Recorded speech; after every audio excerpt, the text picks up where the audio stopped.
तो नारी शक्ति वंदन विधेयक को लेकर चर्चा हो रही है। सीधे आपको लिए चलते हैं लोकसभा, जहां पर निशिकांत दुबे बोल रहे हैं और भारतीय जनता पार्टी की सुषमा स्वराज थी। ये दोनों यदि नहीं रहती तो आज ये दिन भी देखने को नहीं मिलता। 33% यदि रिजर्वेशन लोकसभा और विधानसभा में यदि लागू होने वाला है और माननीय प्रधानमंत्री जी लेकर आए हैं इन दो महिलाओं का, लेकिन सोनिया जी ने अपने पूरे भाषण में न गीता मुखर्जी का जिक्र किया न सुषमा स्वराज का जिक्र किया।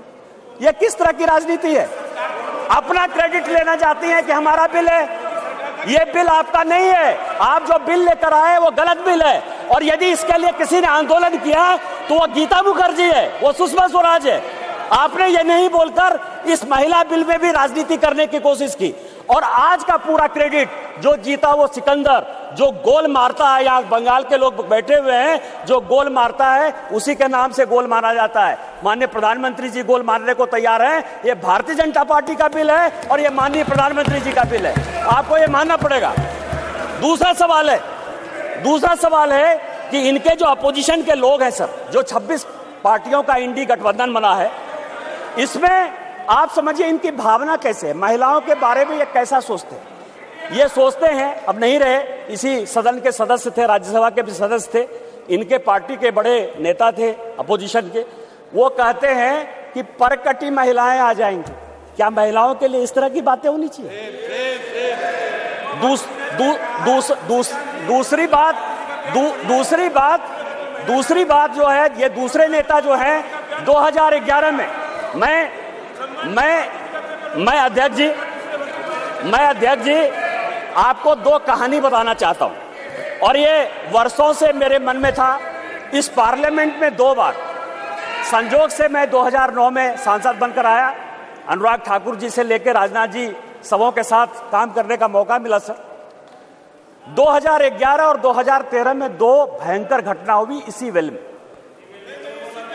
2011 में जब 2010 में ये बिल पास हो गया राज्यसभा में, और जब यहां 2011 में जिसको कि ये लागू नहीं करना चाहते थे बिल लेकर आए, और जब बिल उधर से इंट्रोड्यूस हो रहा था तो इन्हीं के सहयोगी दल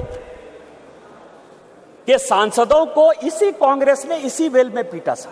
2 बिल था, एक महिला रिजर्वेशन का 2011 में, और 2013 में प्रमोशन इन रिजर्वेशन। और प्रमोशन इन रिजर्वेशन में मैं जब बात करूंगा तो ये पूरे के पूरे बेंच खड़े हो जाएंगे सर। यही वी नारायण स्वामी बिल को पेश कर रहे थे, समाजवादी पार्टी के यशवीर सिंह, शेड्यूल कास्ट थे सर, ये कहते अधिकार की बात, शेड्यूल कास्ट शेड्यूल ट्राइब की बात करते हैं सर। यही यशवीर सिंह यहां पार्लियामेंट में उस तरफ से गए, वी नारायण स्वामी का उन्होंने बिल खींच लिया। इस पार्लियामेंट में, इसी लोकसभा में सर, सबसे पहले बिल में यदि उसका कॉलर पकड़ने के लिए कोई आया तो यही मैडम श्रीमती सोनिया गांधी जी थे सर, और नीरज शेखर वहां खड़े थे, मुलायम सिंह यादव बाहर थे, और मैं वहां से कूद कर टेबल पर आया और मैंने कहा कि आप यहां की तानाशाह नहीं है, आप यहां की रानी नहीं है, इस बेल में आप मारपीट नहीं कर सकते हैं। और इनके जो इतने लेफ्टिनेंट थे, विलास मुतेवार से लेकर सबों ने उनको पीटा। ये दोनों घटनाएं जो है, चाहे महिला रिजर्वेशन का हो, चाहे ये प्रमोशन इन रिजर्वेशन का हो, ये पार्लियामेंट है सर, सबको सत्य बोलना चाहिए। और मुलायम सिंह यादव ने कहा यदि बीजेपी नहीं होती तो आज के डेट में हमारे सांसद नहीं बचते। आपने तो सांसदों की हत्या करने की कोशिश की, और उसी दल के साथ, उसी 26 दल के साथ ये आए हैं जिनका की मानसिकता ही नहीं है कि महिला को रिजर्वेशन मिले। चाहे वो राष्ट्रीय जनता दल है, चाहे वो समाजवादी पार्टी है, चाहे इनके सारे मुस्लिम एमपी हैं, चाहे कोई भी पॉलिटिकल पार्टी जो इनको सपोर्ट कर रही है सर, और उन्हीं के दबाव में ये कानून के विरोध में जाकर, इस संविधान के विरोध में जाकर, और उसके सारे उदाहरण है कि 96 से लेके आज तक क्यों नहीं लागू हुआ, उसी के कारण ये कभी ओबीसी रिजर्वेशन की बात करते हैं, कोटा विद इन कोटा की बात करते हैं, राज्यसभा में जो है उसको अधिकार देने की बात करते हैं, विधान परिषद में क्यों नहीं रिजर्वेशन दिया उसकी बात करते हैं, फिर वो बात करते हैं कि 2024 से क्यों नहीं लागू होगा। इनको सब कुछ पता है। ये देश संविधान से चलता है। हम एक गरीब परिवार के बेटे होकर इस पार्लियामेंट में आए हैं सर। जैसे मैंने बात कही कि मेरे माँ